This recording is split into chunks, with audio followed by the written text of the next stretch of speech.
শুক্রবার দিনে এমন একটি সময় আছে যেই সময় একটি দোয়া পরে আল্লাহর কাছে যদি চান, আল্লাহ কোনোদিন খালি হাতে ফিরাইয়া দেয় না। আল্লাহর কসম করে বলছি, আল্লাহর কসম করে বলছি, এর প্রমাণ আমি নিজে পেয়েছি। শুক্রবার আল্লাহ দোয়া কবুল করে।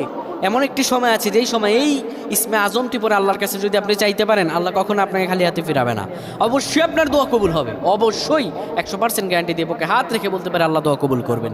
শুক্রবার যখন ইমাম সাহেব খুতবা দেয়, আরবি খুতবা, দেখবেন দুই খুতবার মাঝখানে বসে যায়, তখন আপনি ইসমে আজমটি পর আল্লাহর কাছে দোয়া করবেন। ইসমে আজমটি হলো আল্লাহুম্মা ইন্নী আসআলুকা বিআন্না লাকাল হামদ লা ইলাহা ইল্লা আনতাল মান্নানু বাদিউস সামাওয়াতি ওয়াল আরদ ইয়া যাল জালালি ওয়াল ইকরাম।